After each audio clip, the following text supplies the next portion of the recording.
Hey guys, welcome back to my channel, and if you're new here, really big welcome. Nah, pause. Hey guys, welcome to my channel. If you're new here, then this is my second video. Okay, we're rolling with that then. Today we wanted to film a video all about buying versus renting. I've had a couple of questions on that. You guys know we've lived in 2 apartments so far since we've been married. Let's talk a little bit about it first before we go on to the questions. Why have we chosen to rent twice rather than save up for a deposit and buy our own place already? Renting's always better financially if you look at it. With renting, your money's not tied up. Opportunity costs, money makes money. So when you're buying a house, you're also losing out on opportunities. With renting, any problems with your apartment, the house, flat, whatever, the landlord fixes it and it's not on your head.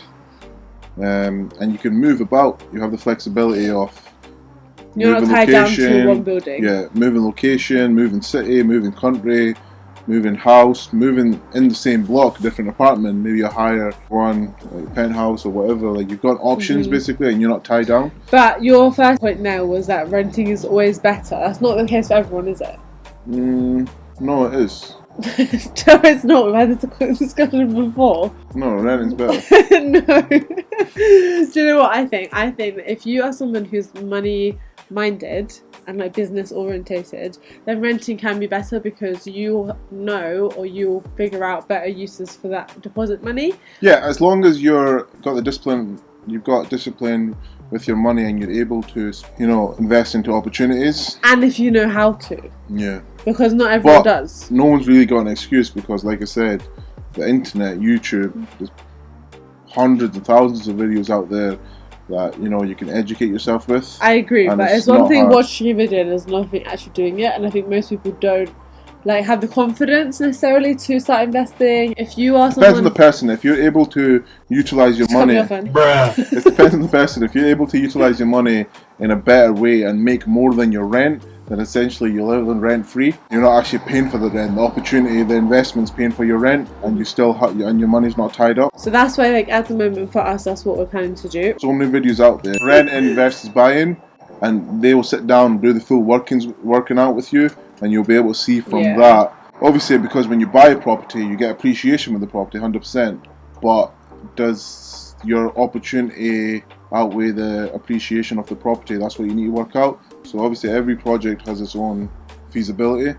So there's so many other videos that you can watch. Just search renting versus buying, and you'll be able to understand more. Yeah, for me, I watched Patricia Bright's video, and she actually did the same what Waqaar just said. She broke it down across I think 20 or 30 years, someone who'd bought the property or someone who was renting, and ultimately the person who was renting actually ended up spending less money. If you guys really want me to do a video on that, depends how many comments I get in it.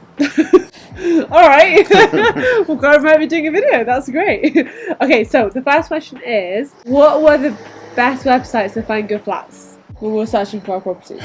For renting, Zoopla, Rightmove, S1 Homes. That's in Scotland, though, no? No, I think it's around the UK. Okay. Yeah. Someone says, is rent a lot where you live compared to London? Because in London, renting is sky high, which is why most people tend to save up and then buy. So every city or every opportunity has its rental yield as well. Dundee's rental yield is, I'd argue, the best in the world.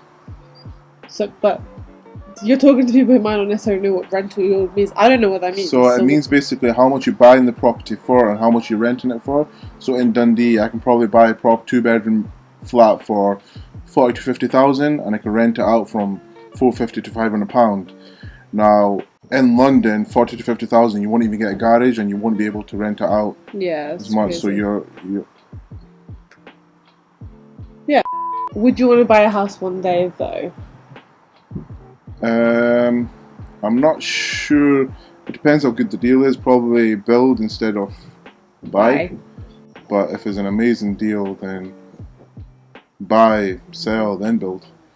Yeah, Waqaar's theory is that we're going to rent until we've saved enough, inshallah, to be able to build one. Don't know how that's going to work out in the current climate, but we've got the flexibility to rent as long as we want. Yeah, it's kind of similar to that. How do you feel about people thinking that if you you're renting because you can't afford to buy. Like, does that bother you? Because I know that is like a perception people have that like, oh, they're renting because they can't so afford to put many deposit like down. stigmas, and Yeah, it's the way you think. I can sit down and work out that for me personally, renting works out way better than buying because I'm able to invest that money into different projects. And does it bother you that like people might have a perception of you that, or us, that we can't afford to buy a house? No, because that same person might be living in a 2 or a 3 bedroom house where we can have like a 6 bedroom house with a swimming pool, a farm, and horses outside. By renting it. rather Exactly. than buying it. Yeah. I think it's just a very like traditional mindset to have. It's a traditional mindset. Now you have to like work smart, not hard. To work really hard all your life to put a deposit down. Remember, you're tied down. You're paying monthly payments. It's not rent, but it's mortgage for 20 years. And at the end of it, you've got a 2 to 3 bedroom house where you can live so much more comfortably. Yeah. And a 6-7 bedroom farmhouse and so much more space. It works out better. I suppose as well though, there is a thing of security when you're renting. Like, if the landlord wants you to leave, you have to leave. Yeah, but there will never be a shortage of properties to rent. So yeah, it's a bit of hassle, packing up and moving and stuff. But you can upgrade. So about you, it's a bit of hassle, just a bit. Personally, the way I feel about it is I don't mind renting at all. I definitely see the benefits. However, I personally think that when we have kids, inshallah, and like we have a family, I think that's when things will get really hard to like just pack up and move. So maybe things will be quite different in like sort of 5 years down the line. But at the moment, we're really happy with how we're living. And in terms of stigmas, like I just think like the older generation are always going to have a certain perception on things that, no disrespect to anyone who feels like that, but it's not necessarily the right way to think for us anyway, or for our generation. So like just a quick breakdown, not a quick video. A decent 4-bedroom house in Dundee is going to cost you about 250,000. Just 250,000. Just say it's all cash. 250,000. I could probably invest into about 6 apartments. 6 apartments. I could rent them out for £500 each. That's £3,000 a month. £3,000 a month. So I've got an option of buying that house or buying these 6 flats. The appreciation on the 6 flats is going to be the same percentage as the appreciation on the property. That same house, 250,000, you could probably rent that out for £800 a month. The same one you wanted to buy, you could probably rent it out for £900 a month, or you could rent one out for £2,000. It's got a swimming pool, it's got 7 bedrooms, 7 en suites, and that's for about £2,000 a month, and you've still got £1,000 left over. Yeah. But you can watch more videos on that to break it down, and you can understand a bit more.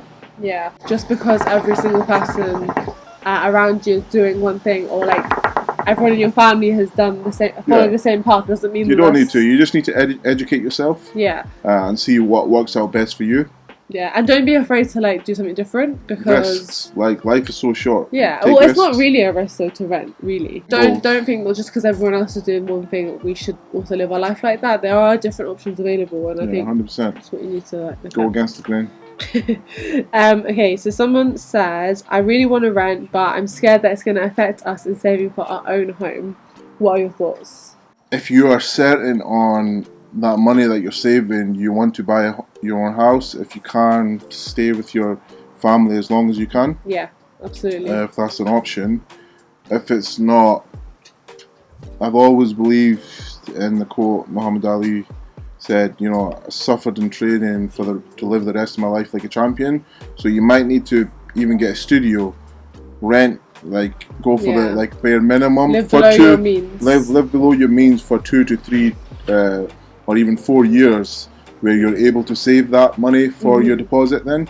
Instead of getting a comfortable 2 bedroom, 3 bedroom, and that's a really good point. I think it's still possible to save for your own like property, but obviously as soon as you do start renting, you do have like extra costs compared to like living with family. So I agree, like if you can live with your family for as long as possible, like definitely do that.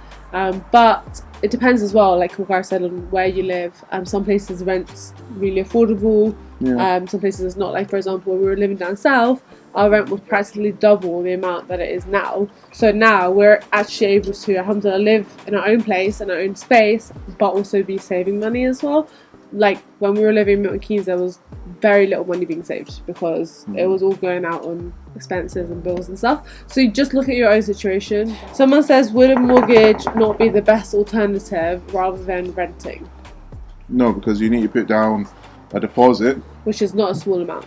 Yeah, and you know you're still making payments, and nowadays the rates and stuff like that they're offering the mortgages, it's not as good as they used to be.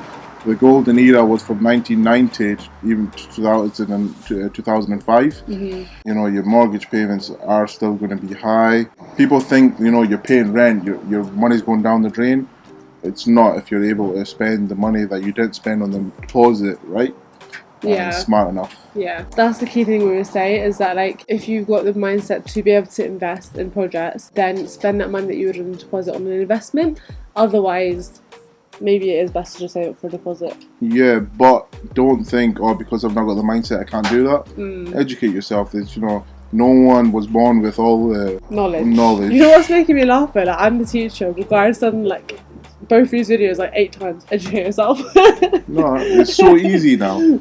That's what I think in schools, they don't educate the population on real life skills. Yeah, like in like up to date financial especially situations. In high school, especially in secondary school. Yeah, compare. You know, it's the same education system for time, but times have changed. So education, not methods, like strategies should change. Absolutely, yeah. They should change to like fit what's going on now, definitely. We're coming to the end of this video now, but one of the last questions is, did you get loads of opinions on how you should be buying instead? Because my family gave us so much grief. Yeah, no, 100%. There was loads of people said buy, or what is it, can you not afford the deposit there and this and that. But the thing is, life is short. Live your life the way you want to live it and the way that you've set out to live it. You know, I don't think we got like you should buy, but I was surprised like, oh, why would you rent? Why would you rent? It's like, well, we would rent because of all these reasons, and now we can say watch this video.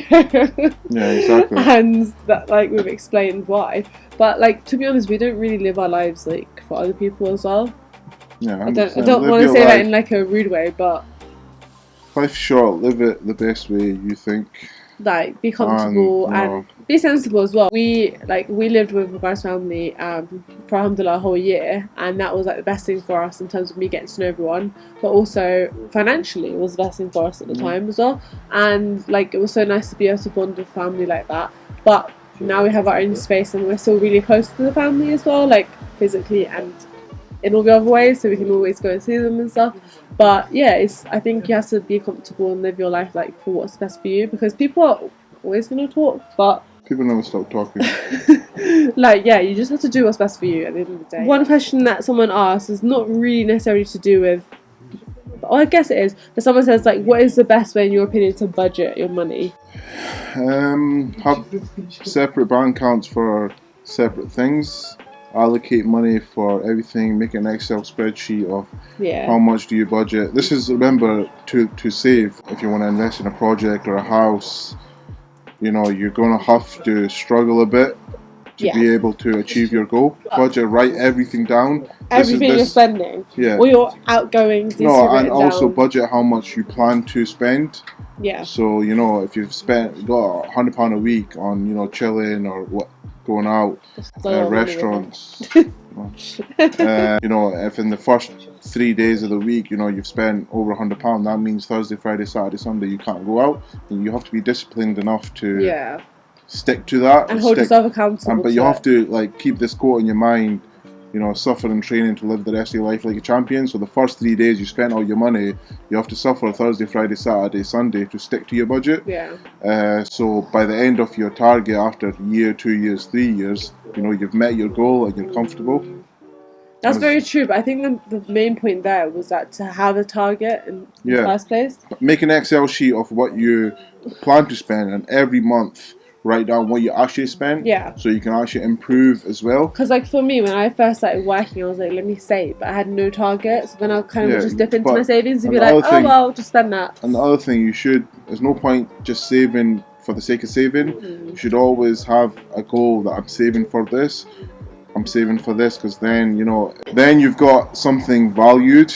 And it's a tangible thing to work towards, isn't it? Rather than like, it's just a big pot of money that I can just help myself with. I don't think you should only have that goal once you're, you know, you're 23, 25. You know, that goal can start as soon as you're young, like saving up for your first car it might be.